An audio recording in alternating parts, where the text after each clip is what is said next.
Let's go, Rider Nation. I'm ready. I'm ready. Yeah, here we go. It's a feeling now. Get 'em high, get 'em low, 'cause we're dealing now. Everybody's giving it all they got, 'cause we're ready. That's Arcana Kings with Are You Ready? This is the Piffles podcast, your Saskatchewan Roughriders fan podcast. Thanks so much for joining us here this week. You got me. I'm Alex. I'm Steve. And I'm just here. Is everything Enjoying okay? life. I'm fine. Cheer season's over. Hockey season's over. I have time now to think. That scene from Shawshank Redemption where he gets out and he's in the rain. That's Greg after all the events. March ended last night. March is the worst. I love my kids, but my God, March is a trog. As somebody in the middle of show week for a theater group, I understand completely. I'm excited for March to be done. My dogs made me go for a walk today. That's how terrible my life is. And they don't talk back. Oh, well, Winston does. Yes, he does. Anytime there's food involved. He's easy to control when there's food around. But we're here to talk football. We're here to talk Riders. We are your Saskatchewan Roughriders fan podcast. You can give us a follow on X at Piffles Pod. I'm at Real Alex D. And I'm at Safamod. Let's see if I don't screw it up this time. And as always, I do not need nor want your pity fellows at Greg on Sports. Check us out on Facebook as well, Blue Sky, Instagram. We will get to TikTok one day. We have the account. We will start it one day. That's my goal for this year, is to figure out how to post something on TikTok.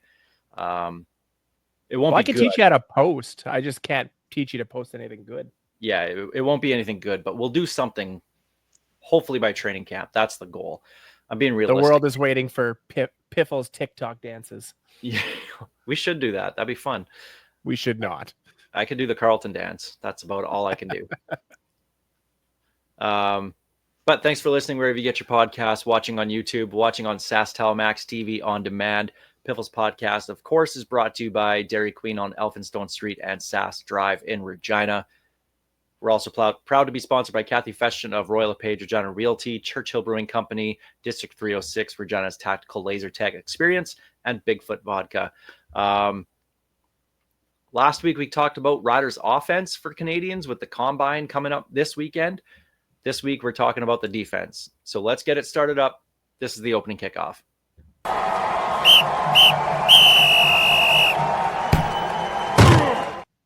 And I do have to start off by saying thank you to Old Men Yelling at Clouds. That's his username on Blue Sky. I assume he's an old man like me and yells at clouds like me. We didn't talk about quarterbacks last week when we did the offense, so we'll do that. There was one signing this week for the Riders, so we'll get the news out of the way. They signed another defensive back, bringing the total to 19 on the roster as of right now, signing a guy, Phelan Sanford. Was training camp with the Raiders, and now he's coming up to Saskatchewan. I was going to say this. If you get cut by the Las Vegas Raiders, you're failing to make any professional roster at this point. Ooh. I see what you did there. Have to take a shot at the Raiders any chance you get, right? That signing happened on Friday when I was on the cage, so that was part of the news of the day, the one rider signing. And I got to admit, I'm impressed with his bio. I don't know if it actually means anything, but the guy was a track athlete who then walked on to his college team, who then got a pro tryout. If that doesn't tell you about his work ethic, I don't know what does. Like, it shows the guy brings it every day. So hopefully that he either pushes in camp or he turns out to be somewhat half decent. And I mean, we're looking at another track star turned pro football player coming back to the Riders and Tavon Campbell. Maybe that's the path more players need to go. Just run really fast. That's it. That's why I didn't make professional football. That is exactly what. Though that's the one attribute, Steve, that you were missing. Yeah. Oh, But- 100%. being ability to run fast. That's it. I'm glad you recognize that.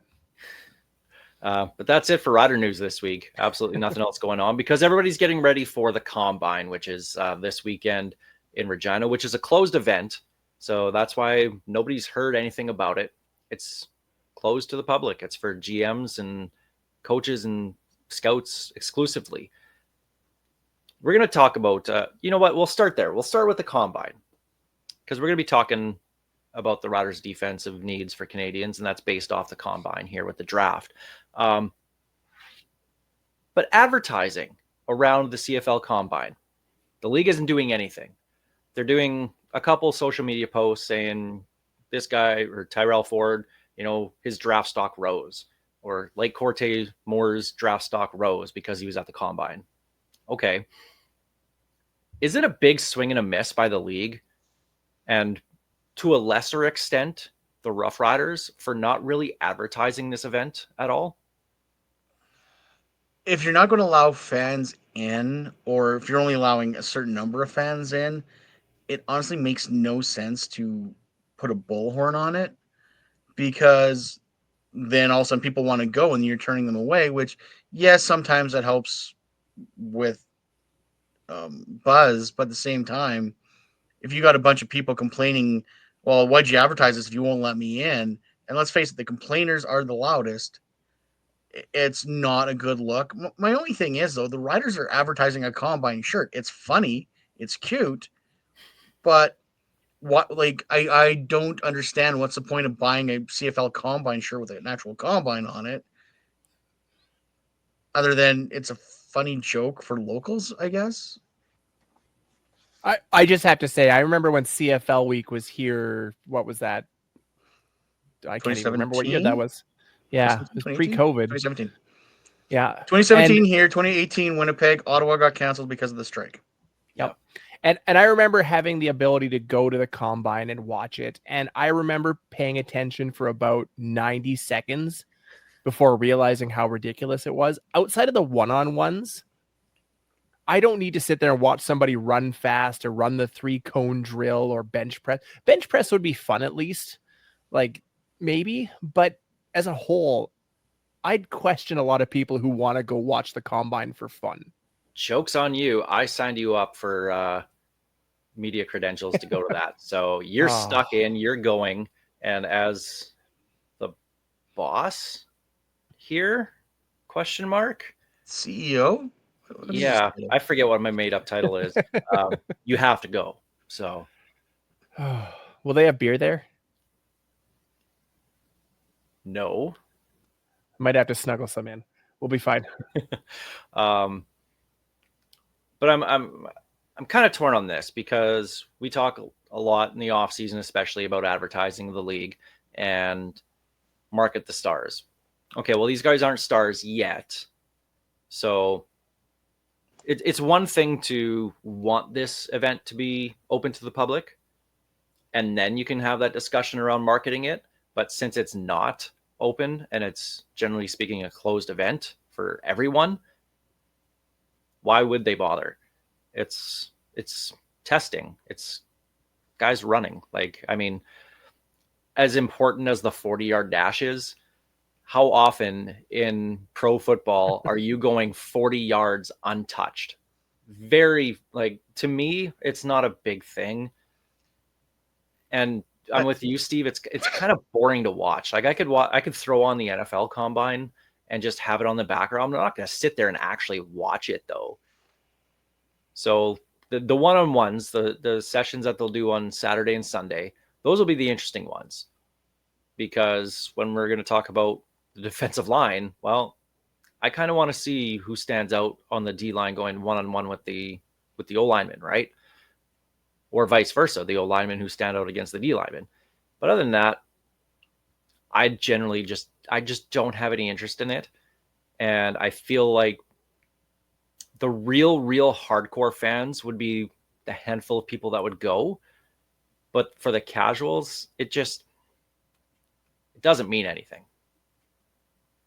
You could make an argument that the league could have reached out to the local football programs, had some coaches come out, bring some kids, do that type of goodwill type of thing. Um, but yeah, it's guys testing. Unless Curtis Rourke was going to come and throw, then you could probably build around a so-called star. But at the same time, that's not that big a deal. Like, other than the local kids, who knows anybody other than the guys that probably aren't going to be here because they've done either individual pro days or they went to the NFL Combine. It's like you said, it's damned if you do, damned if you don't. If the league pumped it up, they were pumping up a lot of nothing. And the fact they're not doing anything has led to some loudmouths try to push their podcast by complaining about it. Right here. Yeah, the vertical jump really to like what's that does nothing for fan base. It does nothing, honestly. Are you telling me that nobody's going to buy a ticket because they watched a guy jump really high once at a combine? In so few words, yes, that's exactly what I'm saying. Well, the league put out their the top 40 performers, and the first one I'm like, who? Second was Yeah. Stephon Campbell. The first guy was like, that didn't last long for him in the league. Yeah, I mean, generally speaking, the tape is there for these players. The coaches have already seen. Now it's just going up against the other top talent in one spot, right? So I feel like good football management, coaches, GMs, scouts already kind of have an idea of who out of this crop of players they already like and who they don't. And this just will reinforce some things, I think. I think it's honestly, it's more for the interview process to learn a little bit more about the kid. Like, I mean, obviously we want to see some local guys drafted. There's going to be some good U of S, good U of R players, and a couple Sasky born players as well too that are going to get drafted this year. And we always like seeing the success stories. Like that's always great to see, and we always root for them. But this is more for the coaches just to kind of, and GMs to learn more about these guys. Luke Mullender said it. They already know what this guy's about on the field, but they're trying to find out in the interviews, what kind of leader is this person? What kind of person is this guy? Well, Cam Newton on his podcast there a few weeks ago, or last week, I guess it was, made the exact same point. And it was a great clip. If you haven't seen it, go find it. I'll retweet it again because it was good. Because especially in the NFL, they know everything about you already. It's about putting you in a situation where they want to know how you're going to react. Because in today's social media, there's film, there's photos, there's clips, there's especially the stars. Hey, I saw this guy at the club the other night. They know everything about you already because they're going to be investing a bunch of money in you. NFL is different, obviously, than CFL.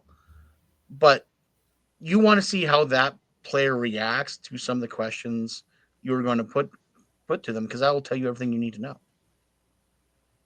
And when this guy is no longer playing football and he's years removed from his career, we have a story about that as well, too, being put in a situation to see how they react, exactly how the combine works.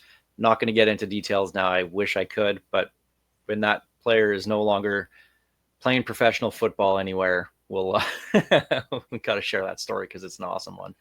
But it just goes to show that it's all about, like you said, getting them to react and seeing what kind of person they are. So overall, I don't think the league's really missing out by not advertising the combine. At the very least, though, they should have it streamed. You should be able to go on to CFL.ca and get something. That said, they need to bring back CFL week. Yes. Because when we talked about it on the Sports Cage last week with Farhan, and Farhan even missed, like, TSN, who has absolute access to the CFL players, he even said, like, it was that one thing in the middle of the dead of the CFL season where you had all the media together, you had all the top players together, you had the combine going at the same time. It was a good way to promote the league, media get a bunch of content, which content is king in this day and age, in this media environment. So it's a way to get it out there. But just dropping the combine in the middle of Regina, well, yes, it's a football mad city, but you're not really doing anything with it other than just having it in Regina. Yeah. CFL week is the only reason moving the combine from city to city makes sense. If they're just going to have the combine all on its own, keep it in Toronto, keep it somewhere else. That's why Moving the it makes no NFL has sense. theirs in Indianapolis every single year. You know where it's going to be. You plan around it. And these college kids can plan around it. Moving the combine to Regina, why? I mean, don't get me wrong. I realize we are, like you said, football mad, but I have heard zero talk in Saskatchewan about the combine. Nobody cares. So big swing and a miss? Nah, I wouldn't say so. But the basis of the draft or of the combine is to get ready for the CFL draft. And with that in mind, let's talk Rider Canadians and their defense this week. But we will get to those quarterbacks. So thank you, Old Man Yells at Clouds. Do you guys think the Riders will go after? I mean, Curtis Rourke is the big one this year, and then there's another guy. I think he was from Queen's University, Taylor Elgersma. Wilford Laurier. I think. Was it Laurier? Okay, I think it's Laurier. sorry, I don't follow you sports. I just don't. But do the Riders go after a Canadian quarterback? I can't see it unless they're real confident that a Curtis Rourke is coming north of the border. I don't think you're going to be selling a lot of tickets right off the bat with a Taylor Elgersma. You know, again, the average fan's probably not going to know that name. Curtis Rourke, on the other hand, you've heard about him now for 2-3 years, plus the advantage of his brother already being up here and being that star in the league. I could see them making a play for him in a later round if he's there, and he won't be, but I can't see the Riders making that move. They're going best player available in a position of need, and it's not going to be quarterback. If it's going to be one of the two, actually, I think it's going to be Taylor, just for the simple fact that Rourke is probably going to stay down in the States for as long as he can. And I'm not saying Taylor won't, but Rourke has more the upside being from an NCAA Div 1 school. So he's going to get a little more runway down south. Other than the last year too, like he was in the conversation for the Heisman to start the season. Yeah, and then he played injured. Yeah. So, like, the dude's got a legitimate shot staying down south. So I don't see I'm thinking Taylor gets drafted before Curtis, just especially if someone thinks they can get him up here or over here. I guess it's not coming up, but I don't think it's out of whack for the Riders to look at it. We've got a 39-year-old quarterback. We've got Jake Mayer on a 1-year deal. Why not? We already said the Riders are pretty stacked all the way through their Canadian depth, to the fact where we don't even know where the guys that were in the practice roster last year are going to fit in some spots. If you think one of these guys is going to be the next franchise quarterback of this franchise, why not? And the fact that he's Canadian just helps you out, because maybe we'll get an extra draft pick like BC did.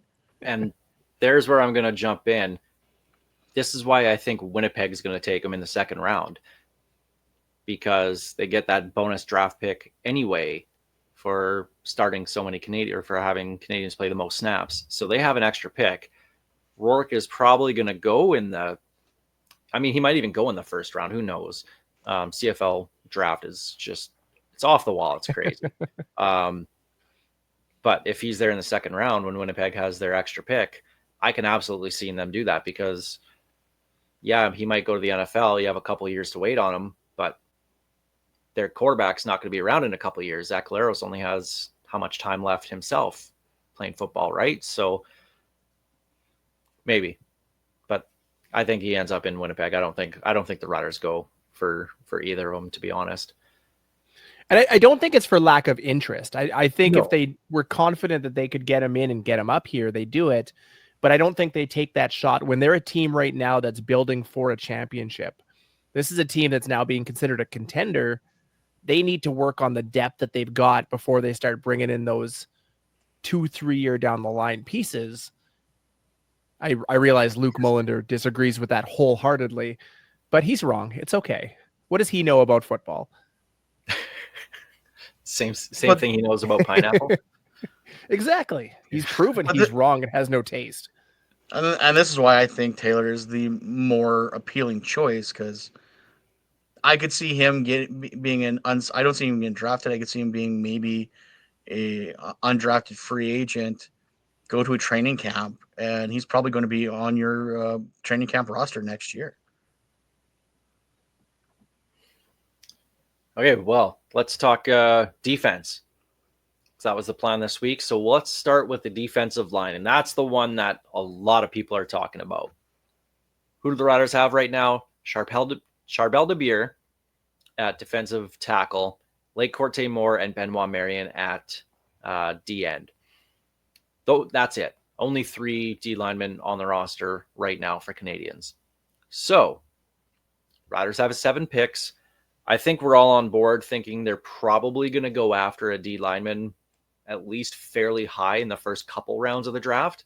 We're probably all in agreement there, is my guess. How much of a priority to you guys is it to see the Riders draft a D lineman at least high in the draft this year? It's at the top priority for me at this point. If you look at their Canadian depth, they've got solid depth at O-line. They've got solid depth at the wide receiver spot.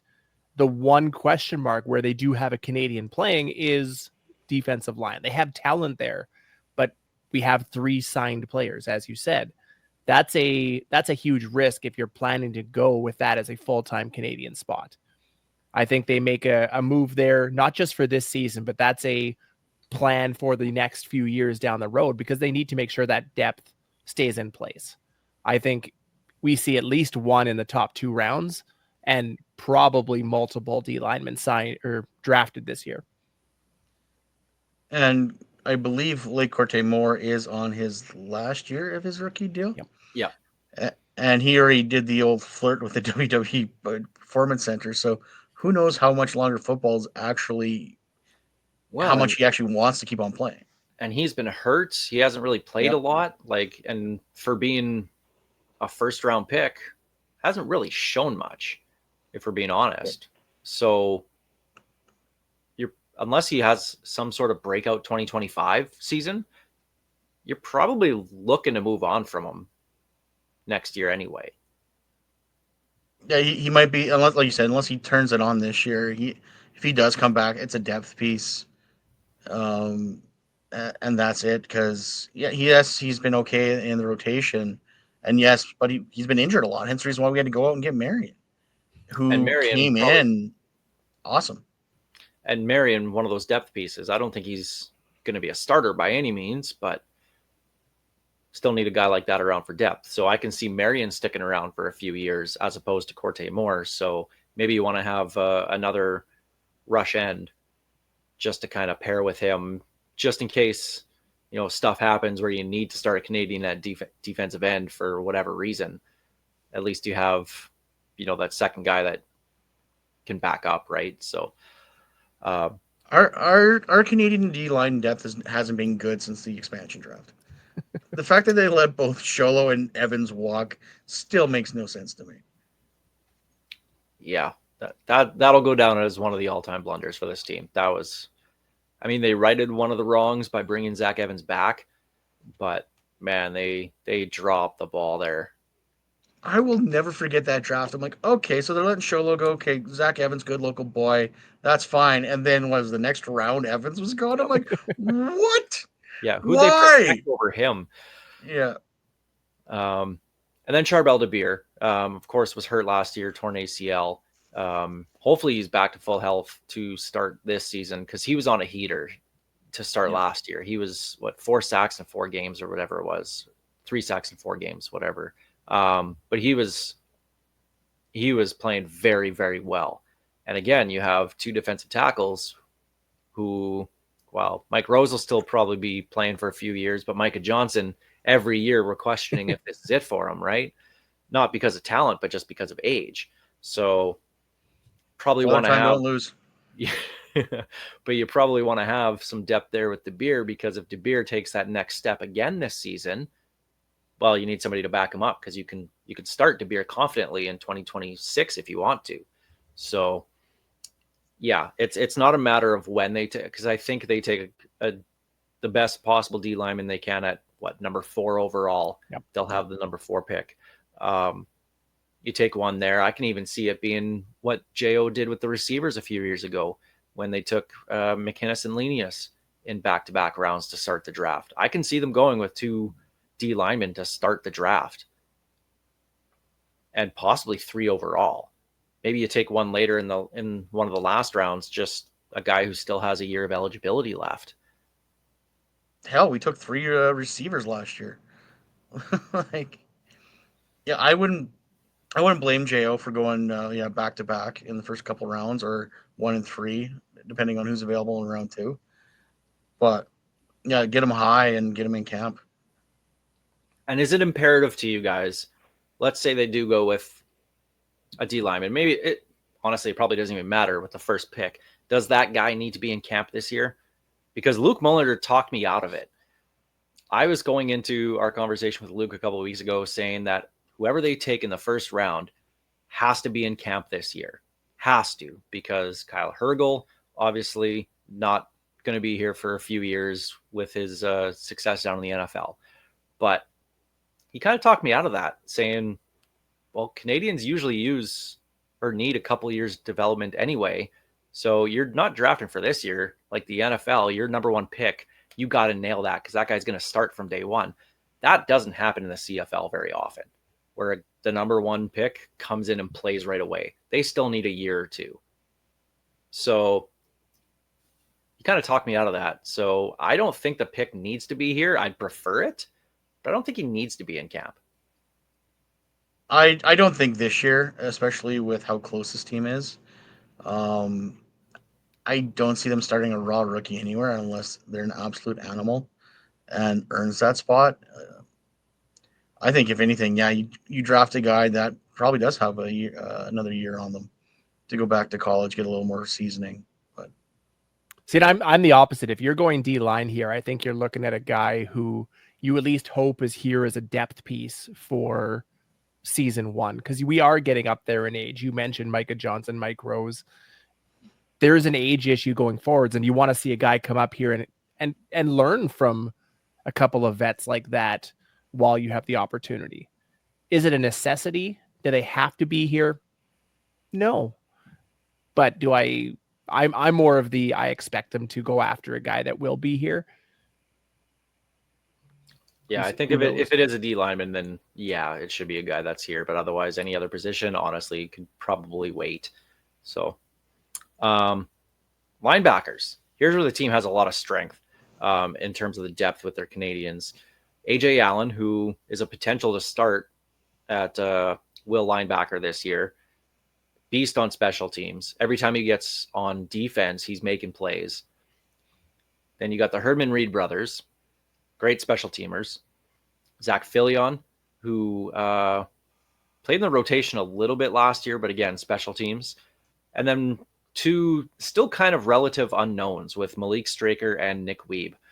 So they've already invested the draft capital into Straker and Weeb the last couple of years. Do they potentially add more linebackers here? I don't think they need to. I know they're high on both Straker and Weeb. So unless, like I said, unless it's best guy available, there's no one we would want other than this linebacker. I don't see them going linebacker this year. Well, honestly, unless you're, who's it, Matthew Cause from the CFL, who thinks the Herdman Reed twins are the top 3 Canadian players on the Rider roster. His article. Good Lord. And that was bad. Bless the CFL writers, because when they try to go outside the box, like generally speaking, they put out yeah, we know type articles. Yeah, you're going pretty obvious here. I like that he went with non-obvious names in terms of the, top 3 high impact Canadians on each team. Justin and Jordan Herdman-Reed aren't high impact players for this team. They're very solid depth pieces. They're great special teams guys. But when you're leaving out KSB, hell, even Del Duncan Busby and Ajoa Joe at that point, you're leaving out Logan Furland, who got robbed as most outstanding offensive lineman last year. Guy like AJ Allen, way more of a high impact player than the Herdman-Reed brothers. What are you doing, Matt Cause? Like, what? I don't usually shake my head at a CFL.ca article. That one was Oh, I do. that one was Anytime a big Jamie old- Nye rates one. I was going to say, obviously, Wow. Steve doesn't read Jamie Nye. No, I have him blocked. No. But honestly, if you look at this roster, there is a need there again for more depth. You can never have too much. Linebackers seem to be the guys that come in and make your special teams plays.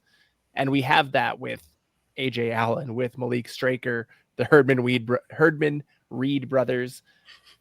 I think they make a late round pick here. I don't think it's a priority. I don't think it's a neat area of concern, but it seems like they grab one in every draft, and this will be no exception. Yeah, I can kind of see it that way. If there's a 7th or 8th round guy, sure, why not? And So defensive that's where you draft your receivers that make the NFL the following season. Yeah. See you next year, Deshaun Mims. Defensive backs. In alphabetical order, here's who the Riders have currently. Richard Adubofor, who was a draft pick last year, went back to college. Tavon Campbell, Jaden Dalkey, Kerfala Exum, Jackson Ford, Nelson Lacombo, and Kosi Onyeka. So there's a lot of names there already. There's 8 defensive backs. And again, special teams. A lot of these guys are going to be on specials. You're going to have Ford, Lacombo, and Dalkey all kind of rotating in at safety. Tavon Campbell, we're going to assume right now, is at least penciled in as one of the cornerbacks. But a lot of people still want that upgrade at safety. Do the Riders make a play for a defensive back to possibly be that next, star Canadian safety? Unless there's a can't miss prospect there that they see that seems to be missing from everybody else's list, I don't see this as an area of need at all. I'm fine with what we got. Are we a little young there? Maybe. Like, no one's coming in hitting like T-Brack. No one's going to be the next. Like, no one is that I've heard in the draft is going to be the next Craig Butler. So, Lacombo still plays a little. I don't want to say soft, but he's not as aggressive as your Dalkey. Dalkey on the we need a happy medium between Dalkey and Lacombo. Hopefully that could be Jackson Ford. like Dalkey is a little too out there. Lacombo is a little too soft. Like, we just need someone in between that will take a guy's head off, but stay between the lines. That's all we need. And here's hoping an off season after being benched by Corey Mace is exactly what Jaden Dalkey needs, because he is that guy that makes teams fear going over the middle. He is the guy that's going to hit you hard. He just needs to learn to do it between the lines, legally, and without taunting afterwards. But that's just in the genetic nature of a defensive back. It doesn't matter what happens. They are going to be talking. They're going to be dancing. Just don't do it in the guy's face. Yeah. It's like when you see a massive overthrow and then you look back and the defensive back shaking his hand at the receiver as if he did anything. Yeah. But the guy could be wide open. It wouldn't matter. Oh, yeah. dusted the DB by 12 yards. I got you, buddy. But the team is high on Nelson Lacombo, and hopefully that step towards the playoffs did build his confidence in the safety position, and he can take that step to being a legitimate, viable starting safety. So I'm kind of with you, Steve, here. I don't think that they are going to go defensive back at all in this draft. I think it's trenches heavy and maybe a linebacker, maybe a receiver late in the draft, and that's about it. But I think it's trenches, especially with defensive lineman as our head coach. That's where you win games. So I think that's going to be the main focus for the draft. So, but that could all change with the combine. Who knows? They might like somebody's shuttle Vertical. speed, yeah, or vertical more than anything else, and yeah. So who knows? We won't because we can't watch. Well, I guess we can. I'll sneak us in. Well, that's the opening kickoff presented by Kathy Festian of Royal LePage Regina Realty. Time for remember that guy? Crap. And last week I got Rocky Butler in 3 guesses. I'm very proud of that. And I'm hoping I could beat that. Of course, remember that guy, sponsored by District 306, Regina's tactical laser tag experience. Greg, Hey, stump I us got here. Rocky Butler. I got Rocky Butler in 7 guesses. The 7th hint was his name, but that's besides the point. And you That's remember okay. that guy. Okay, I've got once again. I'm going to try to stick with 6. So Okay. here we go. Played 12 Dennis Kyle. games. No. Played 12 games as a freshman at North Carolina. As a true freshman at North Carolina. Is a Grey Cup champion. Got it. 4 CFL franchises, including the Alouettes and the Bombers. Yeah. 3-time CFL All-Star. Tom Pate Award winner. And 4 1,000-yard receiving seasons. Oh, Still got it? nope. That one threw you off, didn't it, Steve? You were thinking Darian Durant right there. I sure was. I was even pointing at the jersey right there. That's why I wrote I saw- the questions the way I did. Ooh, I like that. I stopped listening after hint number 2. You want to repeat? Yeah, 3 through let's 5? Let's go back here. So he was UNC. Played 12 games as a true freshman at North Carolina. He's a Grey Cup champion. 4 CFL franchises, including the Alouettes and Bombers. 3-time CFL All-Star.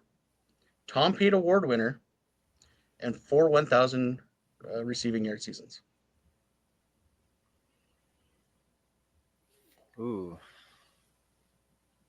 Dun, dun, dun, dun, Yeah, how long do we dun, get? dun. Oh my goodness. Not gonna look it up. Oh. I specifically wrote this knowing that the first 3 questions would get you to Durant. It was so obvious it was Darian Durant.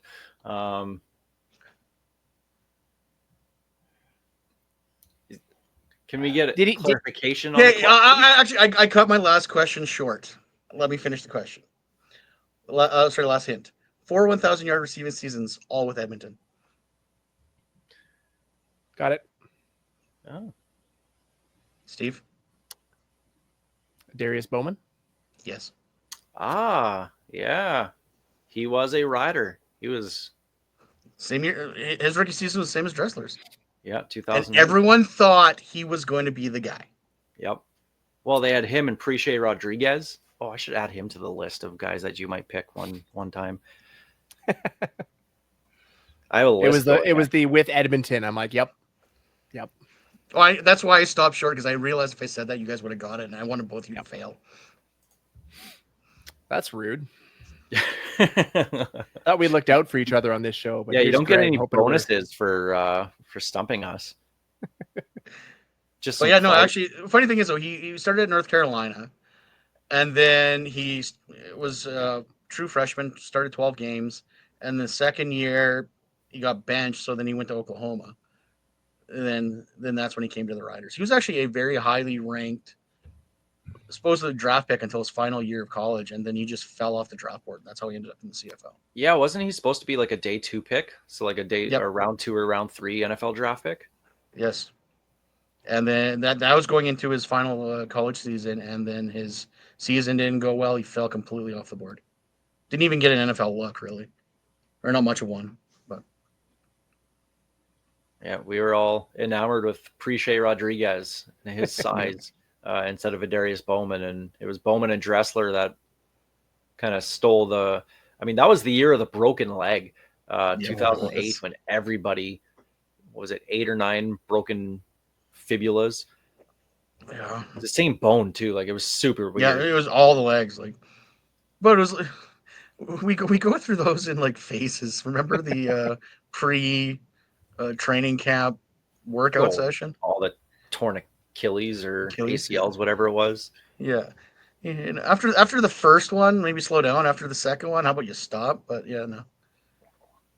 Darius Bowman, good one, Greg.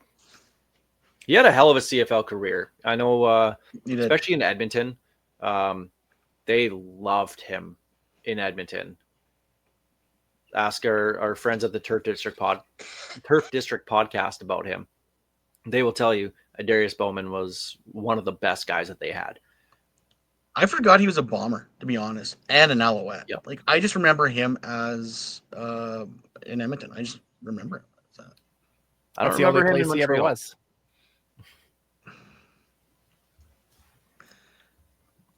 Well, how many takes? I also forgot about his coming out of retirement for Edmonton, and that ended in a hurry. And I should have known he wouldn't go with Darian Durant that early. That was very well done. yeah. Let's not give him any more props than we have to. How many other people got absolutely bamboozled by Greg here on Remember That Guy? Be honest. Yes. All right. That's Remember That Guy. Sponsored by District 306, Regina's Tactical Laser Tag Experience. Let's get to our Churchill Brewing Company Odds and End Zones. Gonna say it again. Banjo Bowl bus trip. Tickets are still going. Nearing 50% sold already. Early bird ends on May 11th, and that price is $425 for 2 nights in Winnipeg on purpose. Goes up to $450 after that. If you want to go, let us know. Trying to think of another word that rhymes with that. The bus is a go. Now you know. This is just for show? Just for show. Of course, the Banjo Bowl bus trip presented by Engelheim Tours in District 306. We have some good prizes coming up. Fully customized rider jersey will be given away, not literally on the bus, because we'll get the jersey and get it customized for you. But the only way to win that is to be on the Banjo Bowl bus trip to Winnipeg, and it's going to be a blast. It always is. It's my favorite trip of the year. And it's just so much fun. And I can't wait to do it for 2 years this time instead of 1, or 2 days this time instead of 1. That's going to be so much fun. Gives us No lots of 3 time. a.m. wake up call. I know. I don't want to spend 2 years in Winnipeg. I spent a summer in Winnipeg. That was way longer than I ever want to do. I'm still skeptical about these 2 days, let alone 2 years. let alone a summer. My goodness. But if you want to go, let us know. Email us, pifflespodcast@gmail.com. Send us a message on social media. We'd love to have you on board and paint Winnipeg green. Some former riders making news this past week. Jamal Morrow, former running back here for the team, retires from the CFL.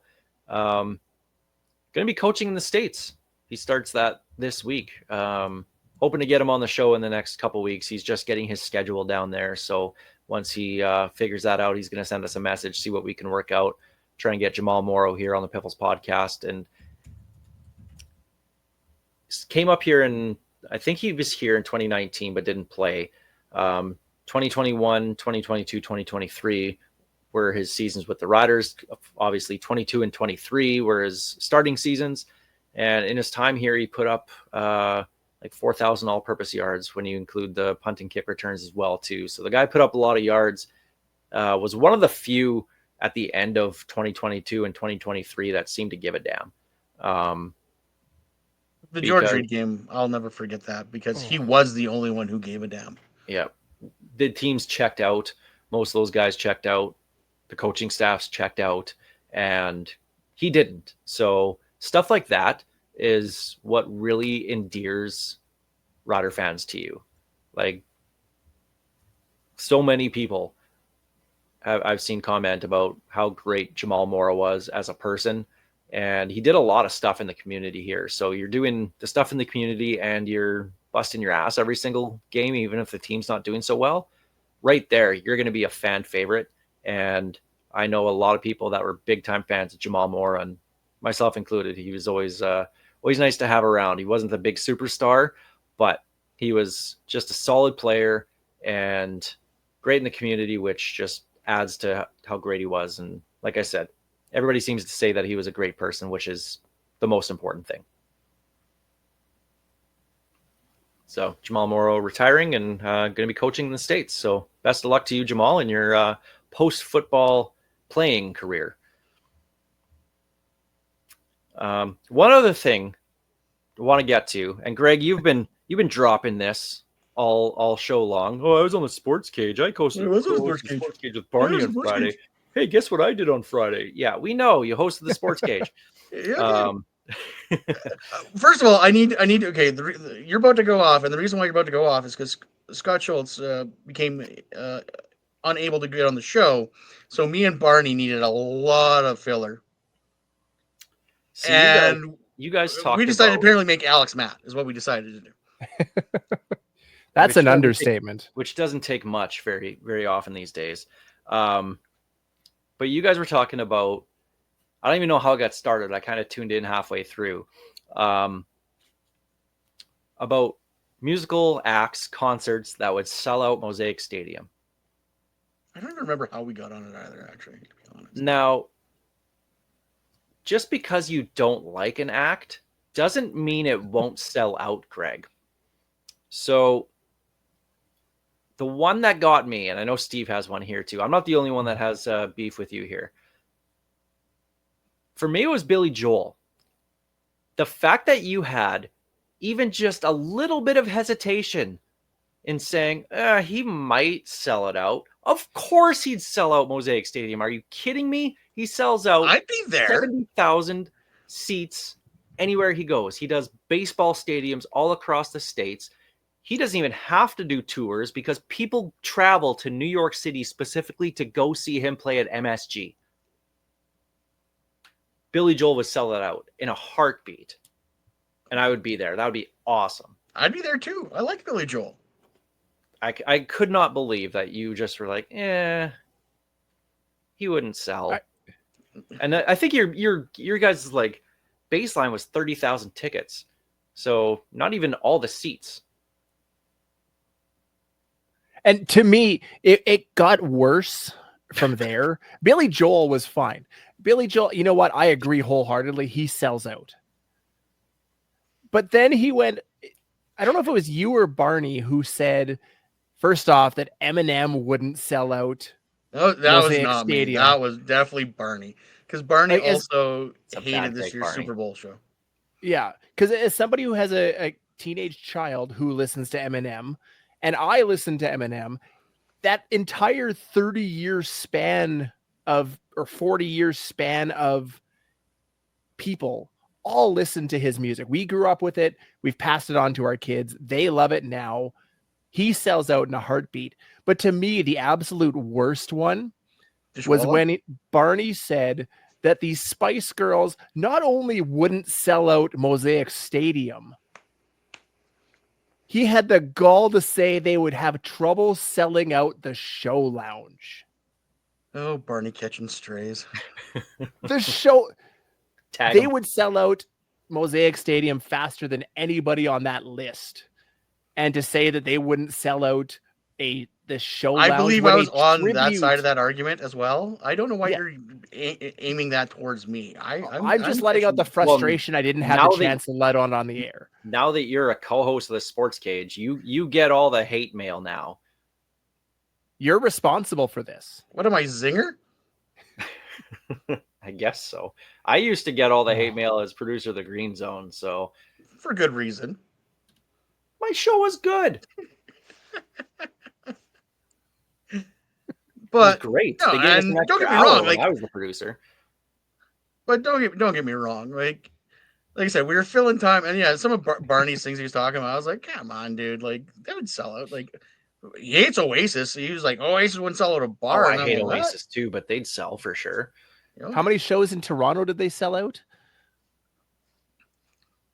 I have no on idea. like instantly? He's gonna come on here and say Taylor Swift wouldn't sell out Mosaic Stadium just to be No, he definitely argumentative. said she would. Wow, that's a bold statement. I'm shocked. I know he really went outside Yeah. outside the box on that one. But Really went out on a limb. I think you guys mentioned Metallica in there too. Metallica would sell it out. Yep. yes. But here's the but I think we're actually talking about the schedule because he's talking about what could come out. I'm like, well, this year's CFL schedule sucks for bringing in the concert. There's no way it's going to happen this year. But the fact remains is there's not a lot of those big concert tours going around anymore. Yeah, or like single acts, so to speak. You're getting a lot of like the more festival style, and I could see that doing very well at Mosaic. But you're not seeing those like McCartney shows or just AC/DC going around anymore, unless they've got a bunch of bands with them. They really need to do concerts at Mosaic Stadium again. Just, I honestly don't even care who it is.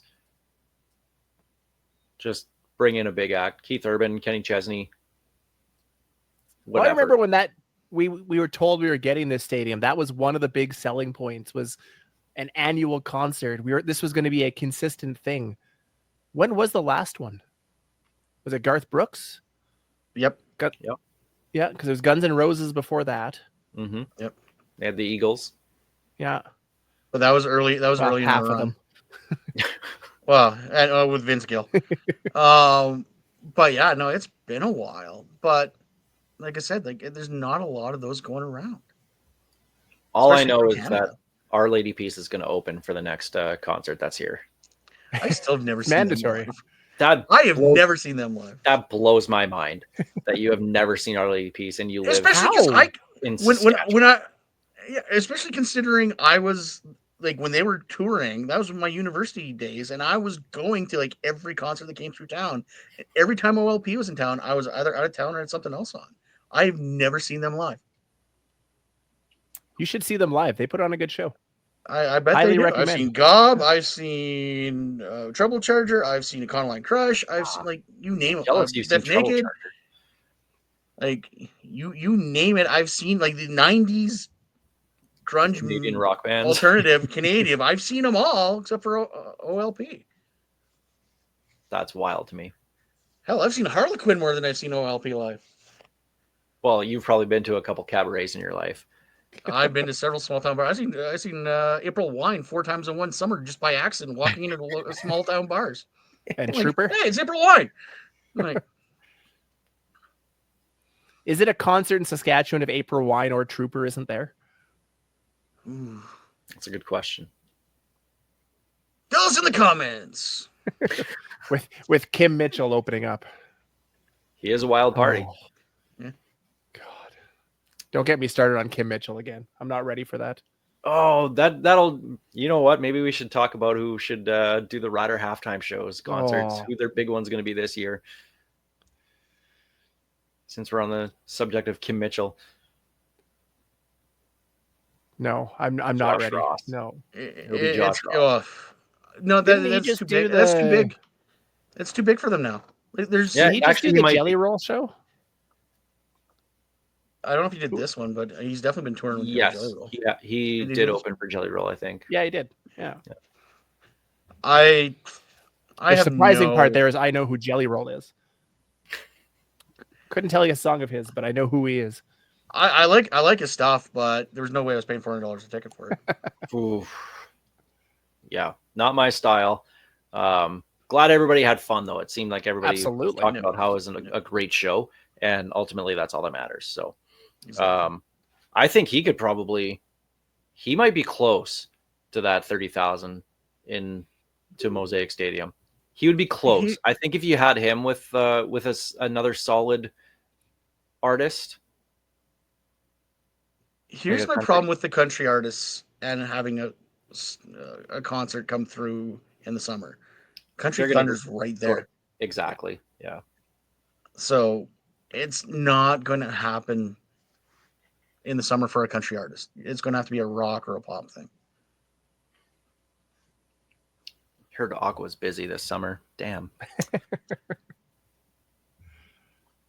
And I think on that note, we jumped the shark, and it's time to Especially talking about Aqua, yes. end the show. Yeah, so we'll leave it Hey, there. there is no bad mouthing Aqua on this show. Oh no, I still have a crush on what's her name, Lenny, Lene. Something like that, yes. Yeah, We all know who you're talking about. Yeah. yeah. Barbie. Yeah, we'll leave it there. We'll recap our experience at the Combine next week, assuming you actually do show up, Steve. We'll see. If not, you're reprimanded. I'm not sure what the reprimand will be, but it'll be there. If I don't show up, I'm forced to go to Winnipeg for 2 days in September. There you go. All right, Piffles Podcast brought to you by our great friends at Dairy Queen on Elphinstone Street and Sass Drive in Regina. Special thanks, of course, to Kathy Festian of Royal LePage Regina Realty, Churchill Brewing Company, District 306, Regina's tactical laser tag experience, and Bigfoot Vodka for their support making the Piffles Podcast happen. Thanks for watching on SaskTel Max TV on demand, watching on YouTube, or listening wherever you get your podcasts. This is Ghost Behind Your Mind by Tyler Gilbert.